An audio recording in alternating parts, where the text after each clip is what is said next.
Hello, everyone. We're going to be starting today with going over some of the recent news, including new Boston head coach, lots of Gladiators players being dropped, and just a preview of what's been happening since we last been live. And after that, we're going to be doing a deep dive into the Philadelphia Fusion as we approach the grand finals in 2 days' time. And after that, well, it's time to go trick-or-treating. I'm Avast, this is Jayne, and welcome to Contested.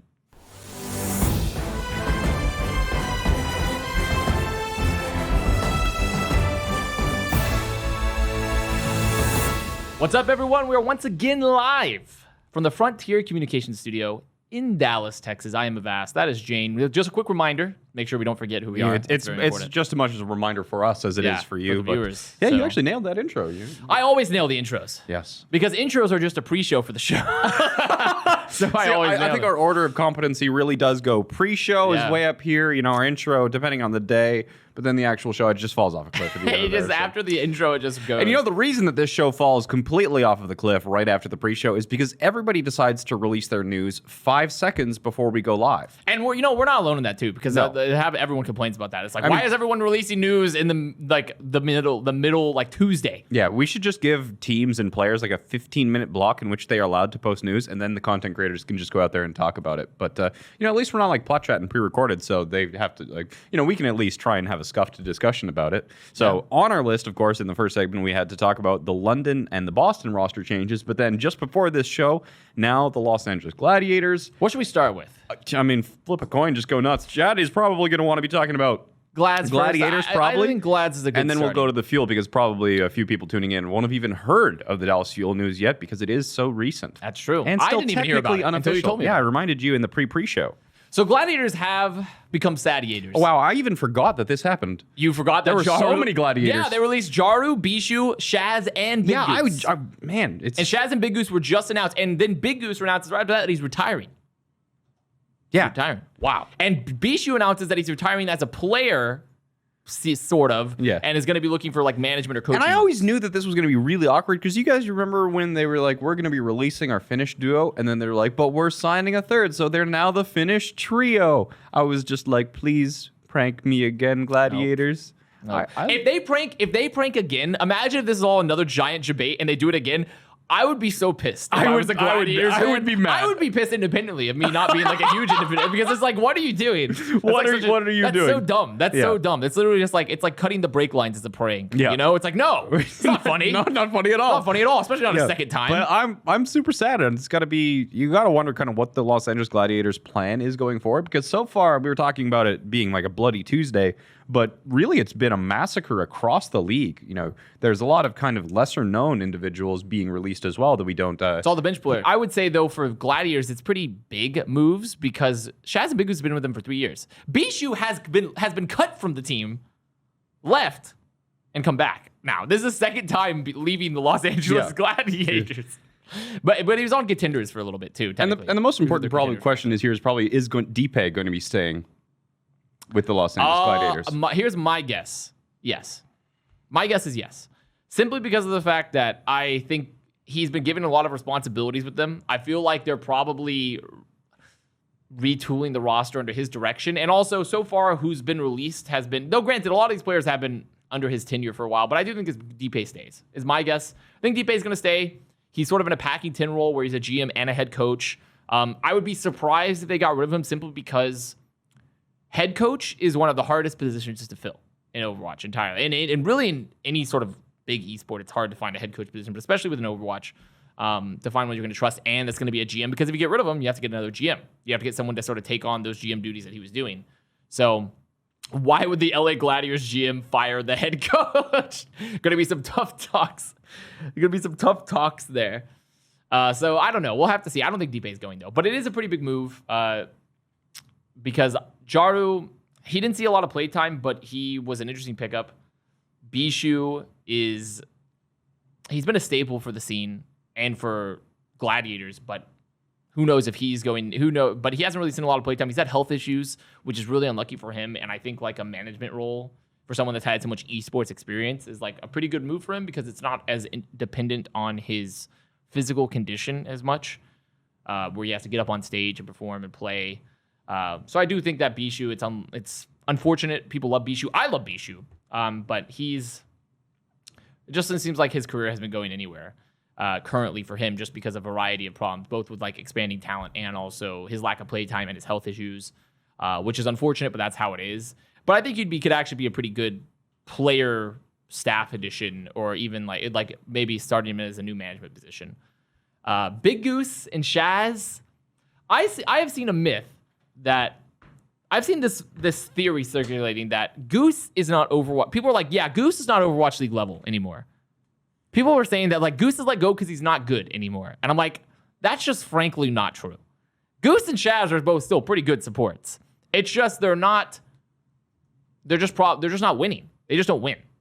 So I don't think that for Gladiators, at least after 3 years with the same support line, I don't think they're going to be in a position to win with them. And so they were looking for a change. So I do think this is just like time to move on type of situation. And maybe Goose even wanted to go. Yeah, maybe. I mean, Goose has definitely had I've just been like, looking like, ready? Okay, let's go on. No, but Goose, I think that he's always been a fantastic player. He's been a little bit more aggressive. And, I think that his play style is pretty much closer to Lee Jae-gon or anything like that. But, Lee Jae-gon, of course, gets away with it just because he is on a little bit of a higher tier team. Yeah. So, when you do have that kind of play style where you're not getting the same sort of follow-up, it can definitely look like you're maybe a little bit more on the feeder side of things. But, it's just kind of the way the play style goes. Eventually, you have to make changes. Like, you can have really good players, and if you're just not winning, you still need to eventually make changes. I've made this argument before, too, where you can have a good roster, but it's just not winning things, and it's still time to make a change, because sometimes the culture's settled, the players are feeling in a rut, the team's feeling in a rut. There's all sorts of, there's so much mentality behind winning, honestly, that sometimes even if you have good players, it's just time for them to go, because you just can't win with them currently, and you just need something new to work with. And the players need a new position, need to go somewhere else. Maybe Goose wanted to retire, because he said he's retiring. So but he's also evaluating. So we'll see. We'll see what happens to them both. I still think they're Overwatch League level. I still think they're both really good. They maybe not currently top 4 to 5 main supports good, but good enough to where they could for sure compete in a mid-level team as a support line or individually.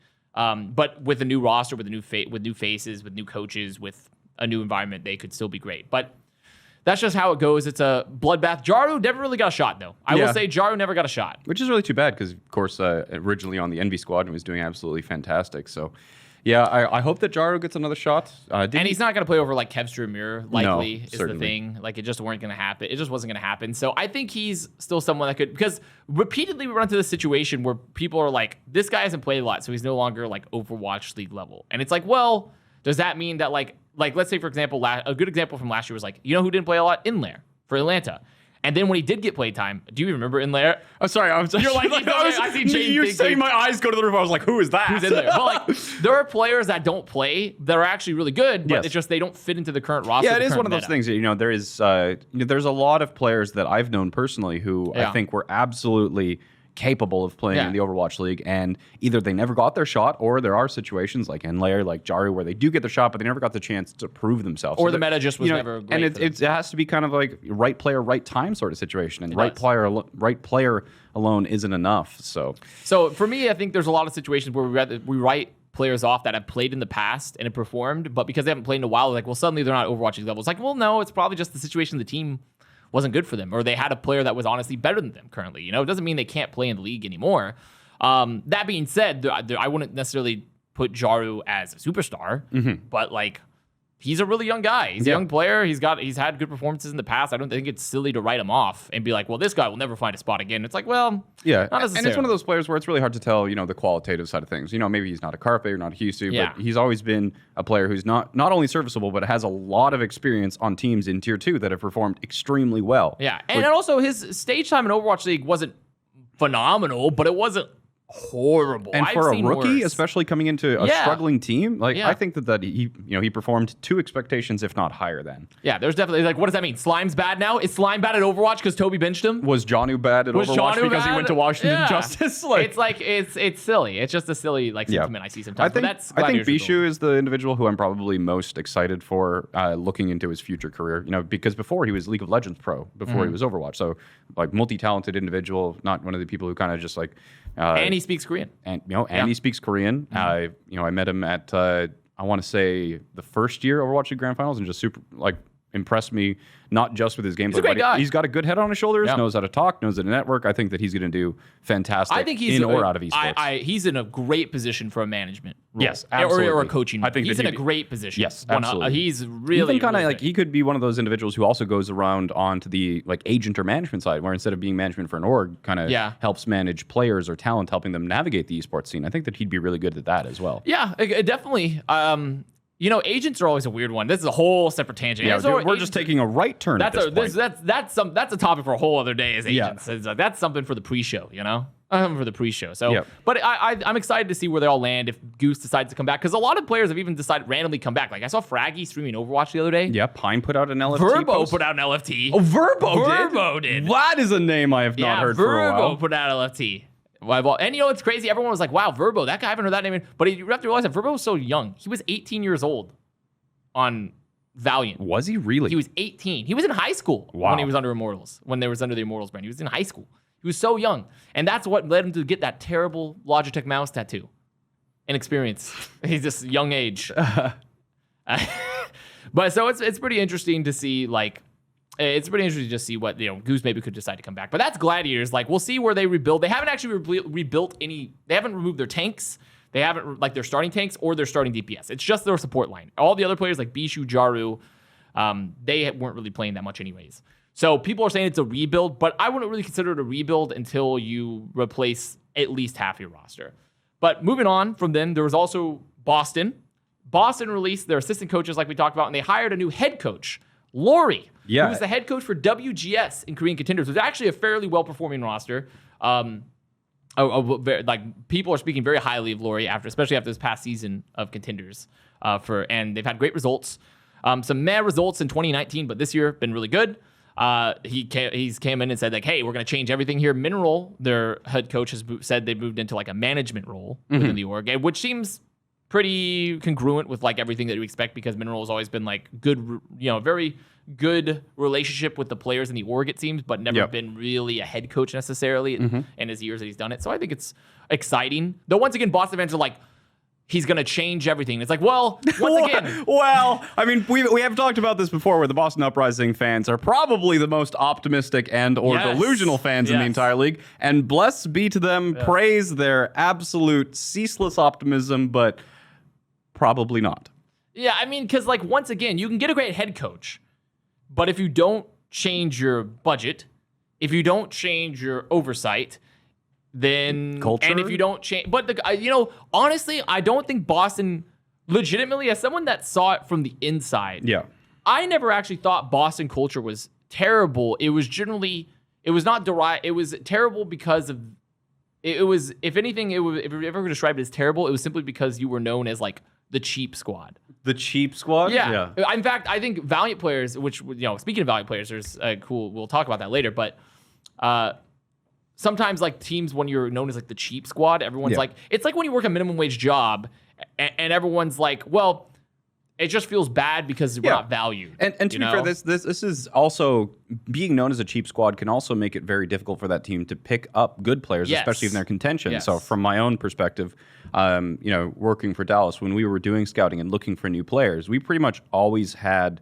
an advantage in terms of player negotiations, because even though Dallas Fuel has not been a winning organization, we'll put it that way, Dallas Fuel treats the players very nicely. So there was quite a few times where in negotiations for players, I think that kind of won out and was the reason that we were able to win some of those bidding wars. So it's an important thing for culture. And so I'm interested, and also how much control does he have? Does he have full control? It seems like that's always a question. Because also, once again, like if they get it, let's say you get a Krusty 2.0, as someone that was there when Krusty was the head coach of Boston, Krusty left for greener pastures. So it's like, doesn't matter how great your head coach is and how much control you give him. And it's not necessarily greener pastures. It could specifically be that he just wanted more control. I also should say money. Dosh, dollar, money? Quid. Money. People would like to make money.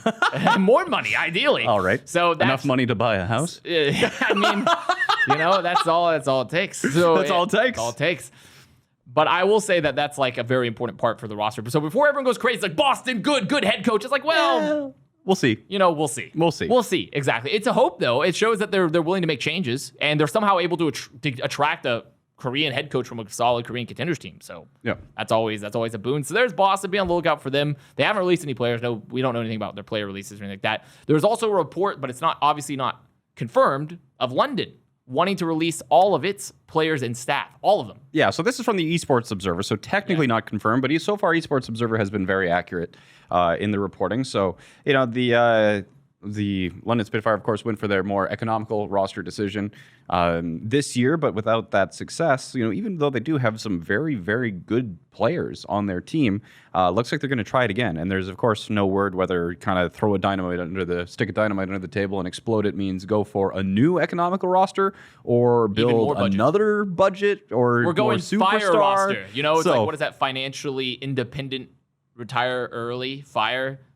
I've never heard of that before. Never heard makes that before? sense. No. Yeah, that's the fire roster, London. We had the FI. Yeah. Or the FI roster. So we're going to have a new competitor for Boston for how they also how fired thin you their can make roster. the budget. But Yeah, I mean, legitimately, because I made a tweet about it. It was like they did an experiment. Yeah. And it's sort of an experiment we've already seen mirrored in the league and another team, and that team was Valiant, where you go hard budget on your actual players and the budget you have for what you're going to play salaries for, what you're going to pay buyouts for, but you decide to invest a little bit more into your staff. Mm-hmm.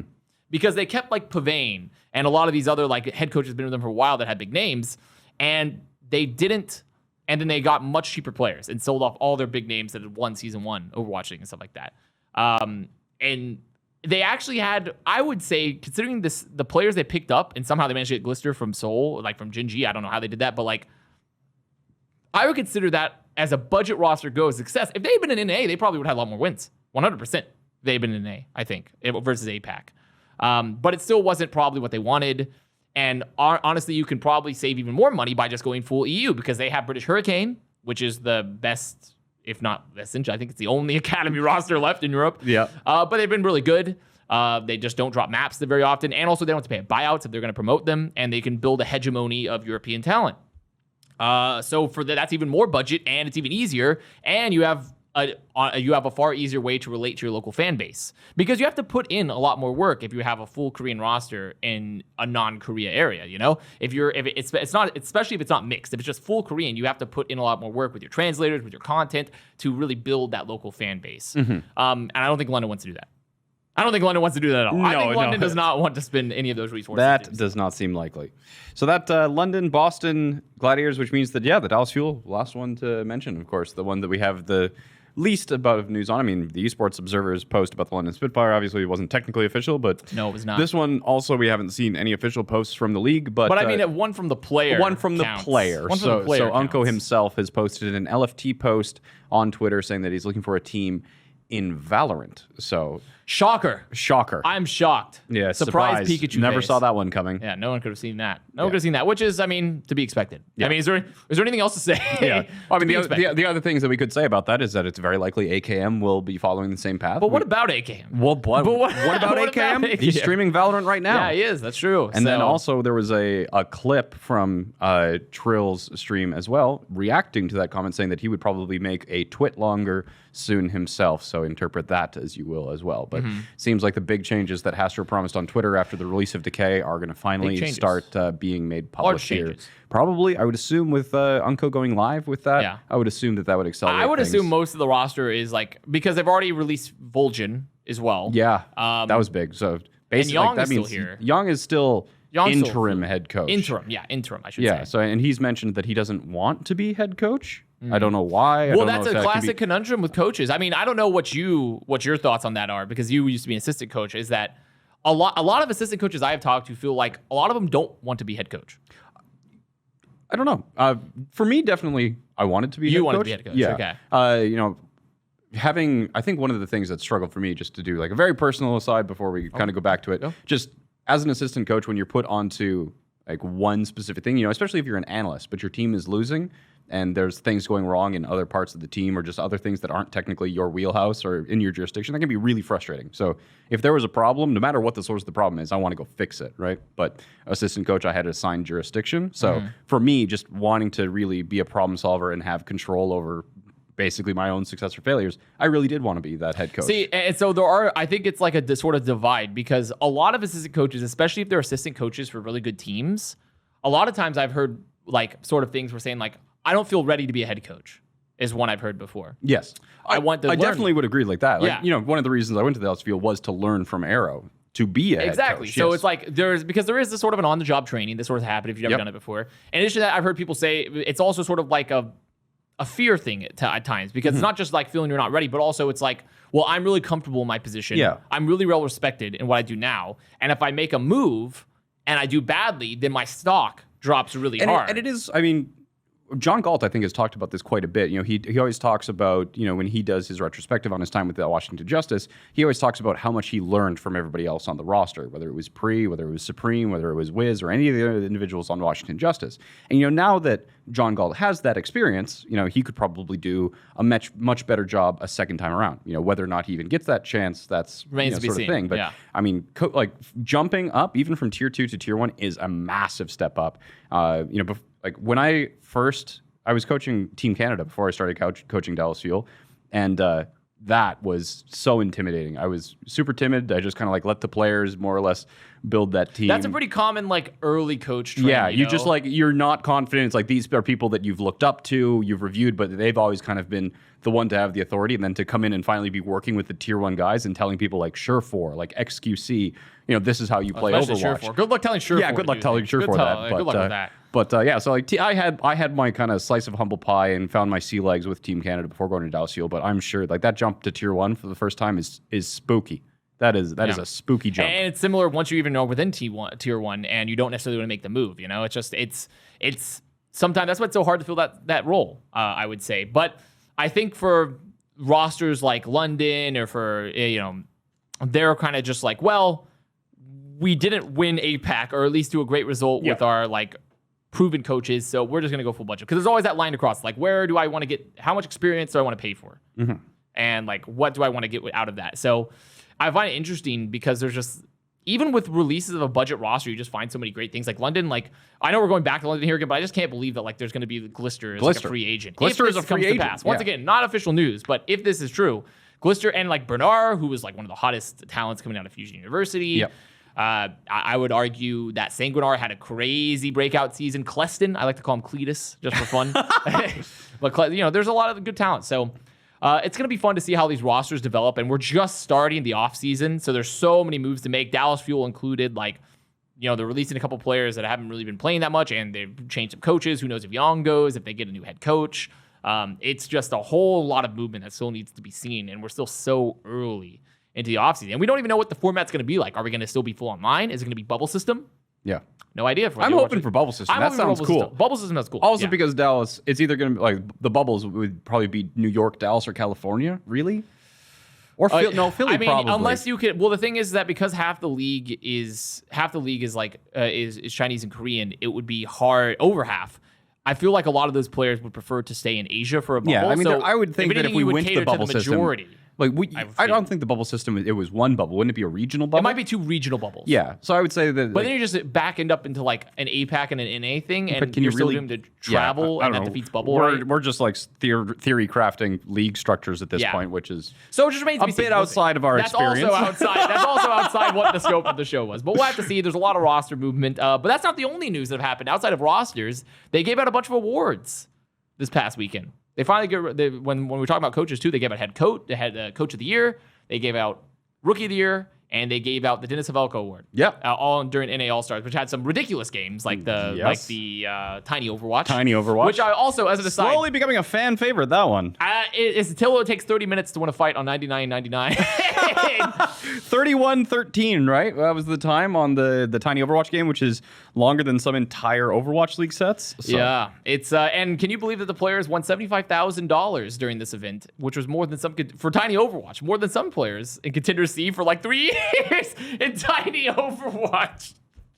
That's just the funny part to me. I just man, what a nihilist perspective I can have sometimes, huh? That's your uplifting news of the day. That one. I'm sad that Chad can't see my face right now, but yeah, I would have been totally okay just not having known that. That's just information that I wish I could unlearn. Pog OW. That's when you drop your Pog OW right there. Pog OW. But it was a fun event, honestly, all things considered. Yeah. And they released all these awards. So the first was Rookie of the Year, which they gave to Alarm. Yep. And it was a really nice video, honestly, because Alarm, the whole Fusion squad, especially Alarm, been super wholesome. And there's a lot of candidates rookie. There's so many good rookies. There really are. There really are. I'm still mad that Hampin still didn't win anything, didn't even get a roll start. But such is life, whatever. But Alarm, great candidate. Yeah, guy's a monster. Guy's a straight monster. I mean, like I don't think. And he's always been a monster. He's been extremely consistent, absolutely dominating in contenders. So no, he is a fantastic player. Good pick. He's insane. I mean, he is arguably en route to becoming potentially the best flex support in the entire league. Who's he in competition with? I would say just to put you completely on the spot. Just to put me on the spot. So like you have like your Twilights, your Violets. You have, of course, on the other side, you're still going to hold on to. I definitely still think Jonak is in the conversation, but he's no longer like at the top necessarily. Mm-hmm. He just probably might need to swap a team, and we'll see where he gets. In addition to that, I think that I'd probably throw in like Shu from Charge. I think Shu is really, really good, honestly. And Izayaki?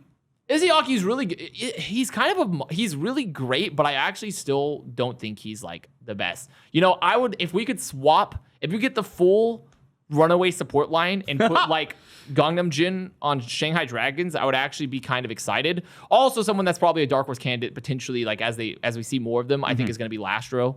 But I personally think that Alarm, though, out of all those candidates, there's so many candidates we can list. Alarm is on route to becoming like the best flex support in the league. Oh, Myongbung, can't forget Myongbung. But Myongbung, Boston, so down a bit. He's definitely struggled. So, but I definitely think that Alarm is on route to potentially becoming the best flex support. Where has Youngjin ended up? I was just thinking about him during being one of the best, not flex supports, but he was probably the player who I thought had the best Brigida during the GOATS meta, and he's not active on any teams, right? He's retired? I think he retired or got released. Yeah, he's showing retired as... Why are you worried about Youngjin? No, he was just a support. I was thinking support players, and I was thinking about Brigidas. And Youngjin, I always thought was the best. Didn't even mention player. Violet. Said Violet right at the beginning. Yeah, said Violet literally first. We literally said Violet at the beginning. Yep, right at the beginning. I think it was the first thing on your mouth. Might have been the first. Might have been the first one actually. So it could be a fun time. But that was the rookie of the year. And also, I thought Youngjin was a flexi, but that's besides the point. They also did. It was GOATS meta. That's true. That's true. That was so. Coach of the year was Moon for Shanghai Dragons. Yeah, I mean, another good pick. Yep, right. Fantastic. I mean, there were just so many good options. Like I personally, people really disagreed with me on this, which is weird. I said, who I thought people weren't talking enough about was KDG of the Philadelphia Fusion. Yep. Because he had done something really cool with the 12-man roster with Seoul Dynasty last year. Mm-hmm. He had been probably the first to sort of make it work. Sure, it didn't fully work, but I felt like it was the most successful I've ever seen a 12-man roster. It was really impressive, and I think that it is the only notable example of an A team, B team. But then so many people working. were like, KDG, the 12-man roster, not that good. It's like, well, I mean, but it was good under him, sort of. Like, it wasn't great, but it was the best we've ever seen iterated. Now he's with Fusion, and they're amazing. Top 2 in A. They're beating Shock at points. They're going to great finals. Like, I feel like KDG was like, for being on a top team, was actually mentioned so little because everyone's like, oh, Moon, Krusty, obviously. Yeah, and KDG, he's just a little bit of a quieter individual, regardless of his own skills. He doesn't have the same media presence. Like Krusty, he is quite active, especially for a head coach, talking to fans, doing some AMAs sometimes, being active on Twitter, interacting with his players, sort of thing. So, no matter how good KDG is, he is just a little bit silent. He's not very often in the spotlight. That's true. But it is still not taken away from Moon. Moon had a great year. He's went with a franchise that used to be the worst sports team in history and turned them into what is the favorite to win the league.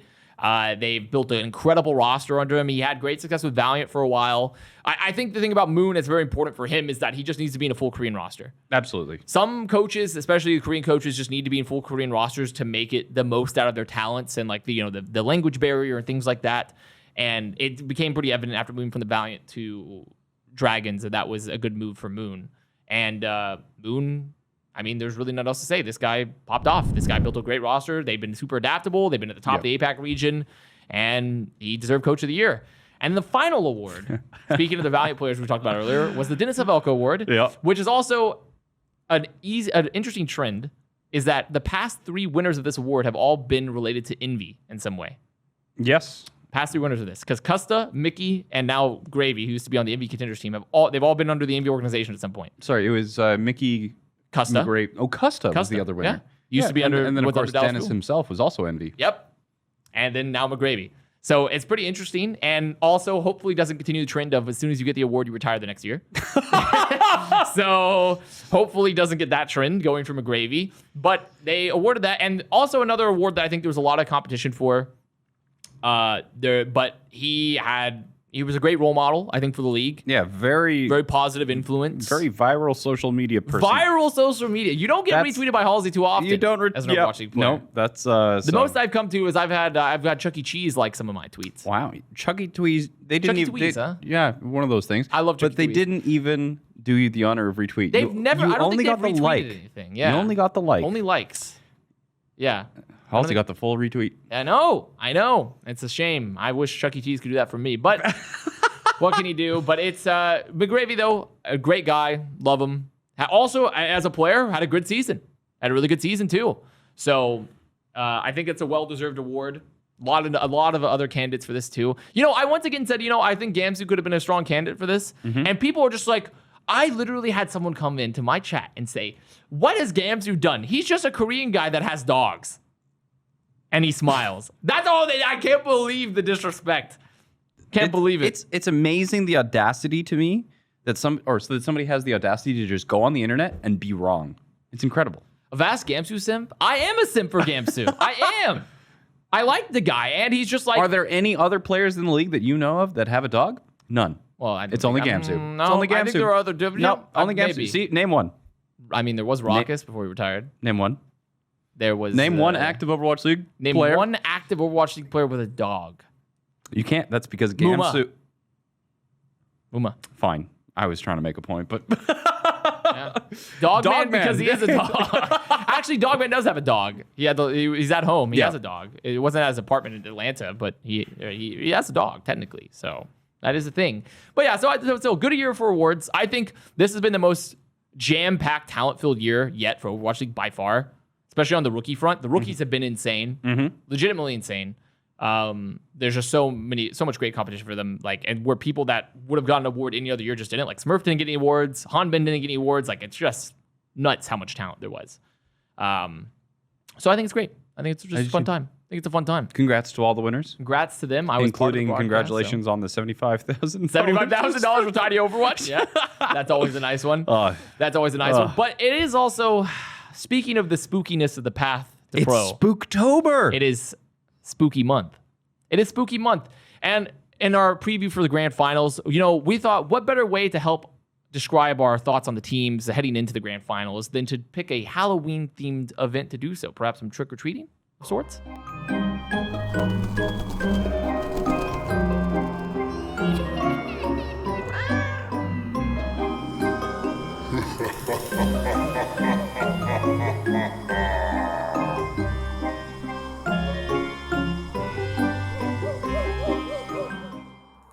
Boo! That's a jump scare. Got him. I want to have a Jayne jump scare where it's just like you make a game and you turn the corner and it's just like the sound effect of boo. I would love a Jayne jump scare game, like a PT but Jayne version. Yeah, it'd be me literally jumping. Yeah. And that would be scary. That would be scary. But we have our candy buckets here, Jayne. We do indeed. Because it's Halloween sort of time. I consider the entire month of October Halloween. Yeah, pretty much. I feel like that's fair. Did you know that this October actually has 2 full moons in it? Wow.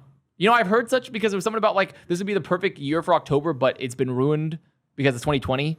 So that really fit with the year. No.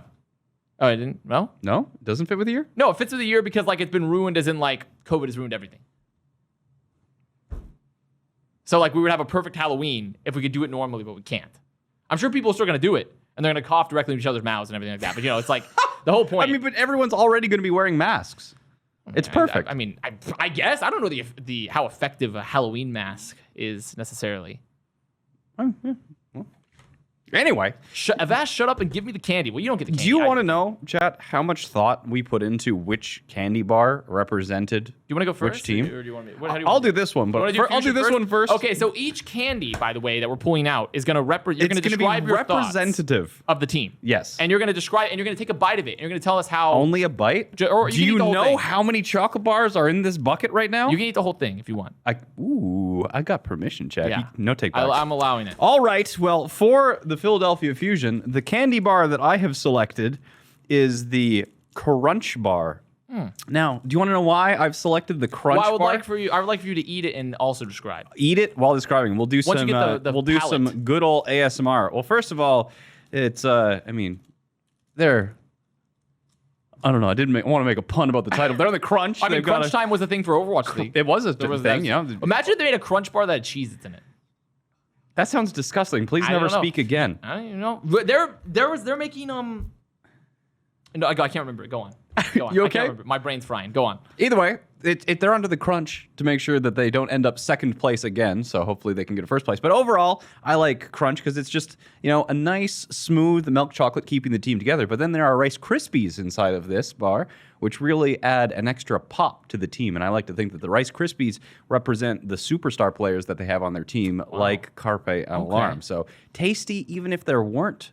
The nice Krispies. So they have a nice popping. They have those nice individuals on the team that can really pop off and just make the candy bar and the team stand out. So that's why I've selected the Crunch Bar. Okay, For the Philadelphia I Fusion. like it. I like it.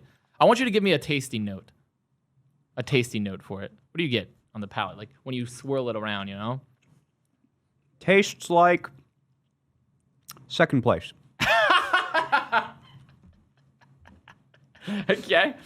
Okay. Well, I guess I'll go second. Second is the Seoul Dynasty bucket. And I felt like something to appropriately represent Seoul. Also, I was just thinking about it, but someone was like, what if I reached into one of these buckets and there was a pissy shitty, And that would be the worst. That would be the worst. That would actually be a trick of the highest caliber. But I have selected the Butterfinger. I selected a Butterfinger. A Butterfinger? And the reason I selected a Butterfinger Oh, no. the reason I've selected a Butterfinger for Seoul is that if everything goes right, this is an amazing candy bar. This is amazing. Just like Seoul Dynasty. If everything goes right, they shoot people real good right now. I've never had one of these Oh, you wanna take one? I've Go right never ahead. had a Butterfinger. If everything goes right for it. But on a dime, let's say with the slightest bit of pressure even, it just crumbles and flakes away. So for me, this represents the Dynasty because it could be amazing under perfect conditions, but it's very delicate and it could just and completely Seoul definitely have Butterfingers. Sometimes they can just let games slip out of their hands. Yeah, they also have Butterfingers in terms of throwing away easy games. We're trying to hold on to their W's and keep just dropping them all on the ground. Okay, let's see how good this is. Butterfingers are Toby's favorite candy, apparently. What is this? What do you mean? That's Seoul Dynasty. That's Seoul Dynasty you're eating right there. That's the body. Very flaky. Yeah, like Seoul. It's the exact same premise. That's so good. All right. What do you have for the San Francisco Shock? The shock. So someone actually made a comment the other day or in the Twitch chat earlier, it's like, man, they ruined Take 5s. And it's like, guess what? I was going to get a Take 5, but we couldn't find them. Specifically, Mike couldn't find them. So for shock, I have a whatchamacallit. I got a whatchamacallit instead. What is that? So a whatchamacallit is deliciously crispy, and it is made with chocolate, peanut butter crisp, and caramel. So the reason I have chose the whatchamacallit, which would have been a Take 5 if we could have found one, is that when you break it, you see there's many layers here. A lot of layers. So it's like how the shock is layered. There's a lot of complexity to them, some depth. They have the Ana with Violet, with Twilight. They have the Bap and Zin with Violet. They have Smurf for Winston and Orisa. They got Super for Reinhardt. They have Rascal. They have Ons. They have a deep coaching staff. They do with Krusty, and they have Krusty. They have Junkbuck. They have what? What is that face? What are you saying? Do you not Chat, think did you hear the word I said? a deep coaching staff? Coaching? Coaching. Okay. Deep coaching staff? What am I missing here? Okay, Chad heard it too. Coking? Did I say coking? You said coking staff. I was Well, like, honestly, maybe they also what? This isn't Atlanta? maybe they have a coking staff too. I don't know.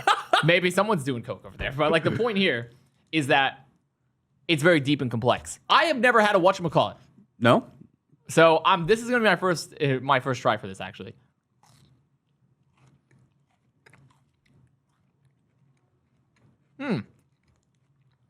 And it also has the Rice Krispie in there. That's the pop. That's the pop. That's the pop too, on top of the complexity and the depth. That's the pop. You want to try one? Yeah, I do. Oh, I just ripped it off. I didn't bite it, so. I got high expectations for the shock. Let's see how this. Ooh, it's. What is this? This actually looks delicious. It's not bad. Pretty good. What have you done to me, Avast? This is delicious. You won't be able to control yourself? Nope. We were talking about we can't control ourselves with candy earlier, so. My workout has been wasted. You know what they say? Just work out more, forehead. Just work out more. You have a point. All right, of course, we have. Chat, what do you think? What candy do you think that we have selected for the Shanghai Dragons? I am curious what you think, Candy, best. This is going to be a good one, I think. I'm excited to try this. I made a terrible mistake because there's a reason. Well, there was more. Oh, thank goodness. There's a lot more. There you go. Okay. There you go. I thought I had made a terrible. Well, really, They're saying crack. there's. I don't think it's going to be crack. See, Shanghai Dragons, they're a team of professionals. Mm-hmm.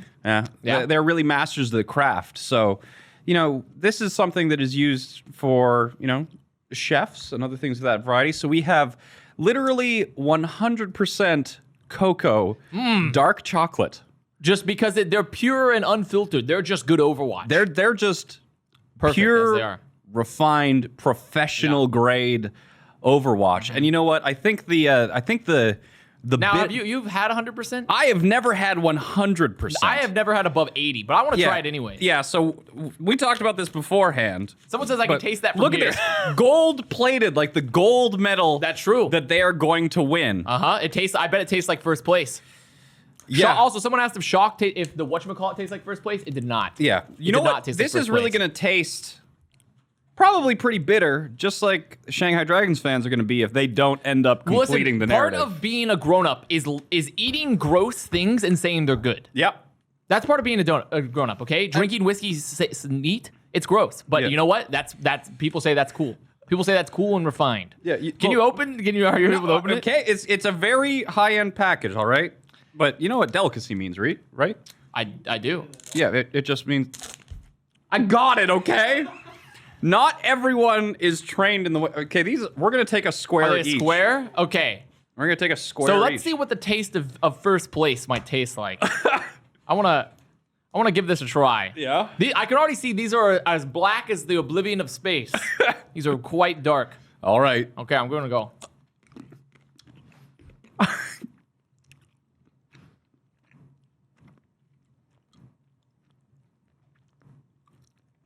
It gets worse. Oh, it's not good. Oh, it's not good. Oh, I love dark chocolate. This is not dark chocolate. This is dirt. This is dirt. I'm glad I brought water. Oh my, it's like salty. It's like really salty. It's like a brine. It just sticks to everything. Oh my God. It's not good. It's not good. I can't tell if this is what people feel like when they get beaten by the Shanghai Dragons or what they're going to feel like if they don't win, but this is how I know I could never be a champion. Yeah. Because champions, this is what victory tastes like. Champions eat this for breakfast. It's bittersweet. With a smile on their face. Oh my God, that is worse than I thought. It's bittersweet to be a champion. How is going from like 80% to 100% this bad? This is what it means to be first place, okay? It's just like London Spitfire Season 1. They won, and what happened? Terrible. Get broken up the next year. That's what it takes to be good at Overwatch. That was It requires sacrifices. Yep. It requires sacrifices. Dedication, grit, focus. Yeah. Not vomiting. My God, it was like it was like the sea rushed into my mouth all at once, but then also a bunch of people peed in it. Like like a ton of people. It was a combination of coffee grounds, sand, and Elmer's white glue. It was Well, that let me read. That is a good reason why I will never be a professional Overwatch player. I am just not up to the standards of Shanghai Dragons.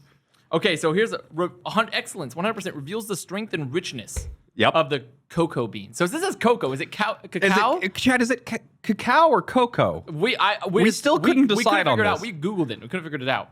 Oh, this is like the aftertaste is just callbacks to Season 1 Shanghai Dragons. It is, yeah. That's what it is. That's why this is the perfect thing. It's so strong that we could never be this strong. Yeah. And then when it tastes bad, it's like the memories of Season 1 They say what doesn't kill you makes you stronger, and I feel like I just got a power up. I have been absolutely just assaulted in the mouth by this.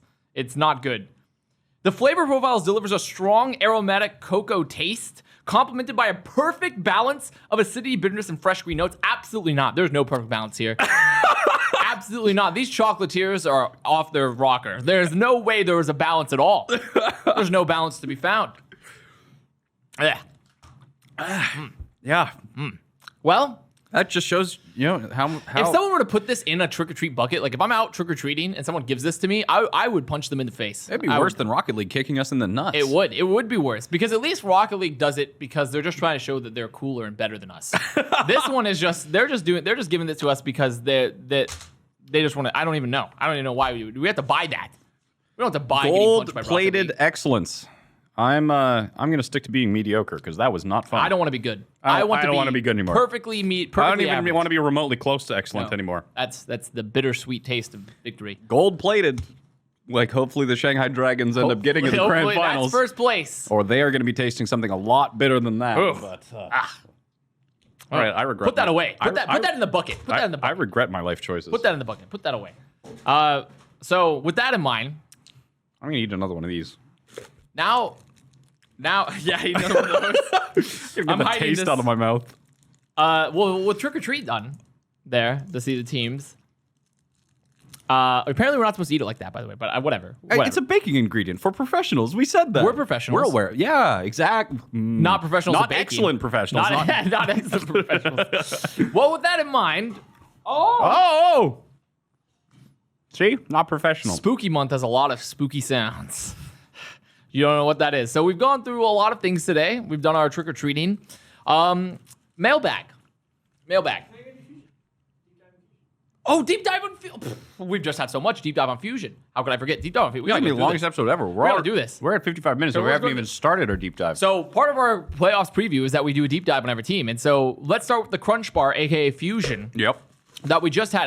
Can you tell me another why I eat this so I can talk about Fusion? You just gotta make sure you really understand Fusion. Make sure you savor it. So it melts on the tongue. They finished the lower seed in an A, but after having a great run in playoffs, because they went through upper finals, lost to Shock, went to lower finals, beat Justice. They finished first in regular season standings in an A.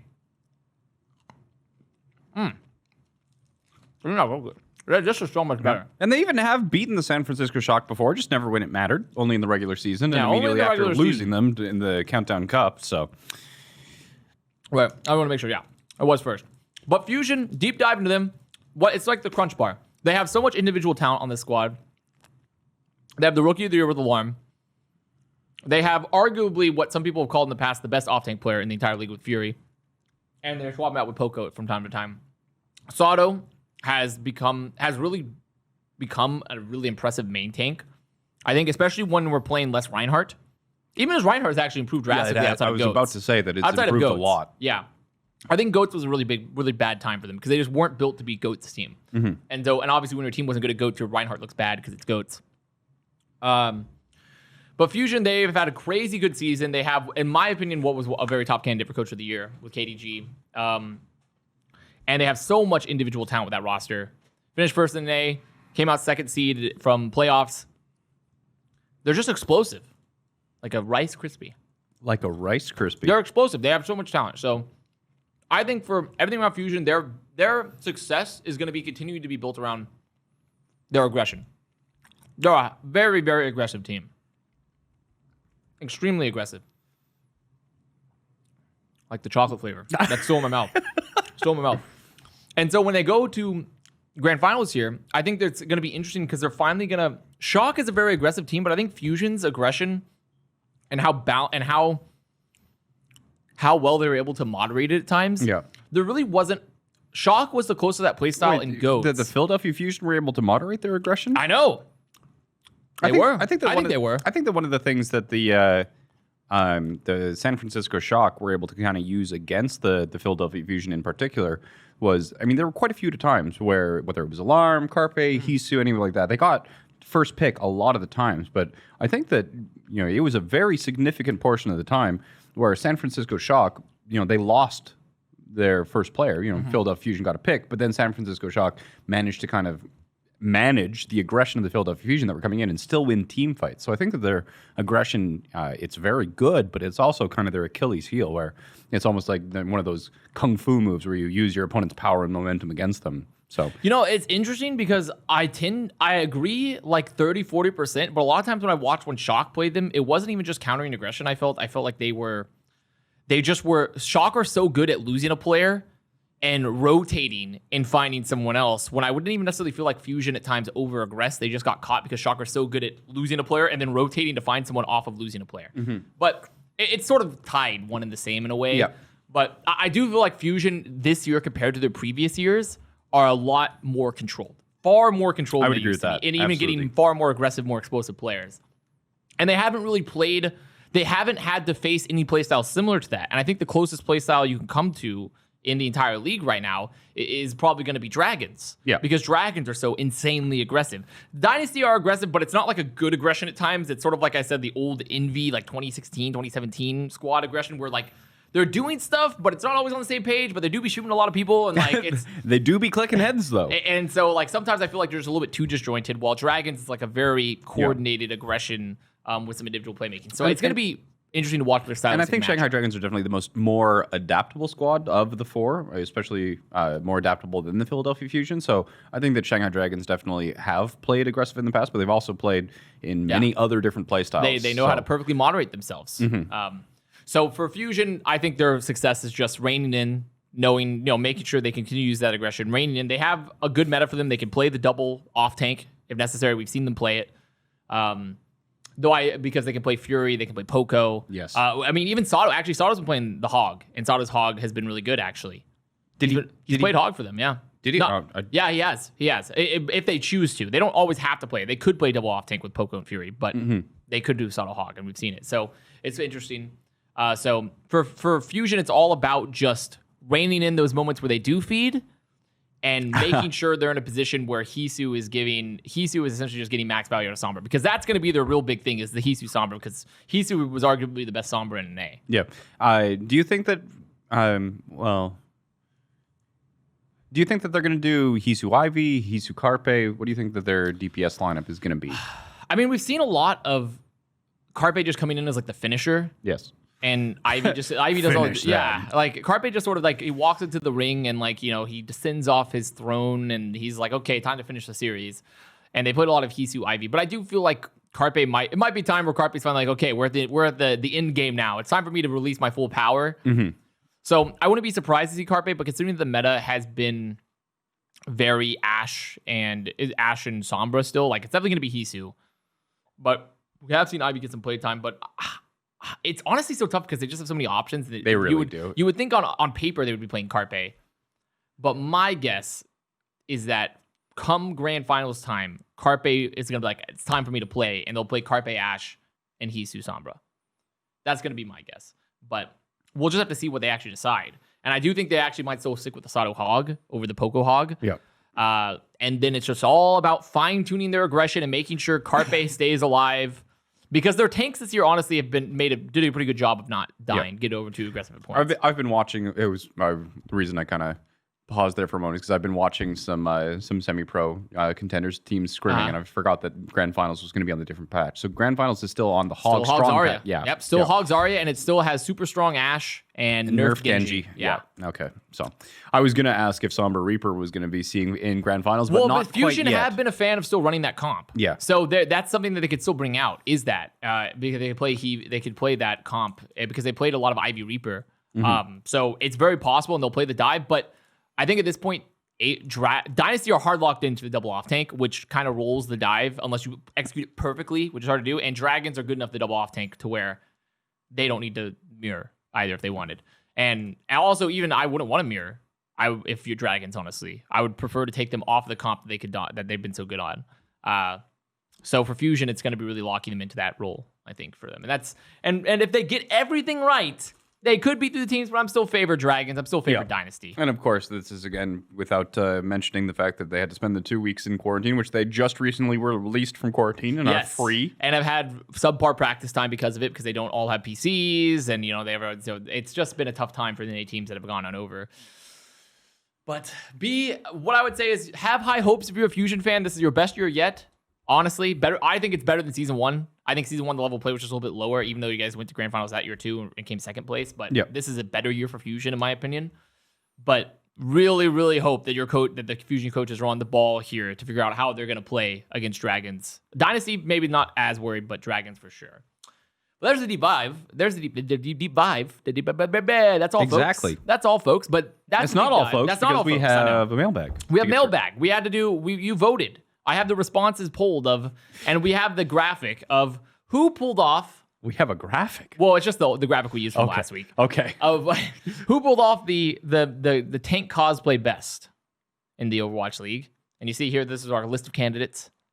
I love this photo. And the list of candidates here. And so I'm gonna go with one from my Discord. If you don't, I don't know if you have a response pulled up, but I'm going with my Discord, which is Solomon. Actually, the Solomon has this to say: 1, Gushue can do whatever he wants with me. 2, Avast should cosplay Sandy Cheeks. It would be nice for him to feel out his Texas ancestry, as well as wearing a squirrel costume. Oh no! Oh no! Huh. Oh, what else did we have from Should the I mailbag? keep? Should I keep going here? Yep, keep going. Okay. Wait, Mike, are you gonna be able to pull this up on screen if I send you something real quick? Yeah, it'll be crappy, but yes. Okay, perfect. Oh no. I have something someone just sent actually I didn't see this one earlier because I must have scrolled past it. A response. And then once you pull that up, I'm gonna read out the the description for it. But I'll keep reading while we wait to get that up. Cute White Boy from Discord, which is a great name, says, I haven't answered a mailbag before because I haven't felt like any of the questions hit my expertise, but as this one is about cute boys, I thought this was the perfect time to speak up. The answer is simple. It's Gushue. Not only was his makeup the best, but the way he raged with Winston as his cold eyes looked at the screen really made me lose. Unable to win. Then goes Super because he showed us his legs. Then Fissure because although his look was cold, he made me feel warm inside. And last is Gravy, although they are all cute boys. Do you have any input in there, Jane? Some days I regret coming to work. Some days. But think about this. We ate dark chocolate, dark chocolate. That was part of the regret. To take cosplays. Okay, let's bring it up. So another response. Oh my God. From left to right, ZP, Super, Avast, Albert, and Shred. And who's the last one? Shred. Oh my goodness. That's wonderful. So this wasn't even related to the tank cosplay. What do you mean it's not related? I mean, it sort of is. Sort of is. But not entirely. It's not cosplay. It's just your alternate identities. So yeah. So it seems like so far, though, the consensus is that Gushue had the best cosplay. Yeah. Yeah. Gushue had the best cosplay so far. And I tend to agree, honestly. Yeah. I think that's fair. I think everyone had bold moves. They all had bold say, but I think Fissure was still the OG, so I give Fissure a little bit of credit. I'll give him the second that. But I like that ranking. I think Gushue wins. I don't have a prize for Gushue. I will eat one whatchamacallit and Gushue's honor for winning. What do we have for him next week? For next week, I had a good one. Post grand finals too. I had a good one, and it's written down. It's most underrated players, the one written down in the show notes. Yes, because I saw Ryan Fork. Ryan Fork. He mauled the other day that Rascal was underrated, which I was like, the grand finals winner and top 2 NA team player, Rascal, is underrated. But I mean, to be fair, technically you can be a really good player. Esports analyst of the year, by the way. You can be overshadowed on teams if you're not getting full The first play person who time. pops to my mind is Creative. Creative, really? Creative is your most underrated? Yeah. Think so? Why? Absolutely. Do you think Creative's good? When I was looking into the Shanghai Dragons, I think Creative is the last person on everybody's mind when they think about who carries the Shanghai Dragons. And watching his playstyle, because I was looking for cracks, and I found is he Creative on Dynasty? Is there flex support, right? Yes, main support. Iziaki's flex. No. We're talking about Creative. Their main support is Li Zhegang, and their flex support is Iziaki. But they were playing Creative on Mercy. Creative isn't. I'm pretty sure Creative is Dynasty's main support. Or flex support, right? Am I out of my mind? Am I losing my mind? I'm pretty sure it was because it was Creative and their main support's been Toby/Slime. Those Slimes would bench. Creatives are flex. Why am I thinking he's on, it's him and Iziaki? You might be thinking of Coma. Am I losing my Coma marbles? used to be on that team and he played Mercy and he started with a C.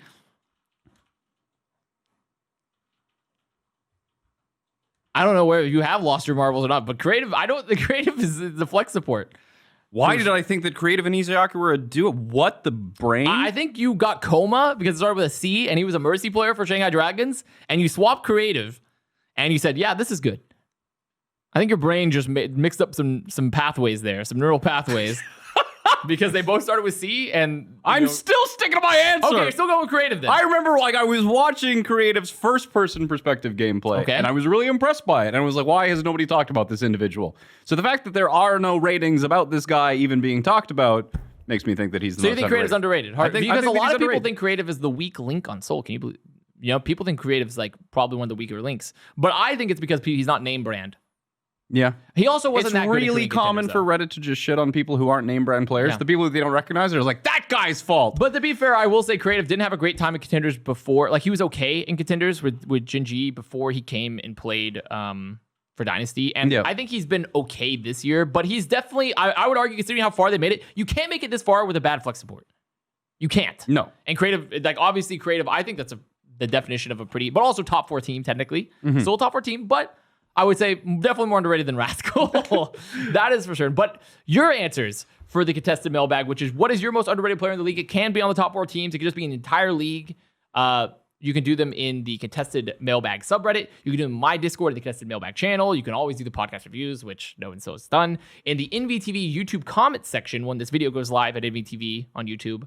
And just let us know, and we'll take a look at it on Thursday because we are going to do a second episode this week leading up to Grand Finals. So there will be another episode on Thursday. We'll review the mailbag then. We'll have another show, do our final deep dive into the San Francisco Shock, which is going to be sick. It's going to be fun. But I'm Avast. That is Jayne. My brain has melted. His brain has melted like the chocolate. And that has been Contested. So see you then. Enjoy the Grand Finals.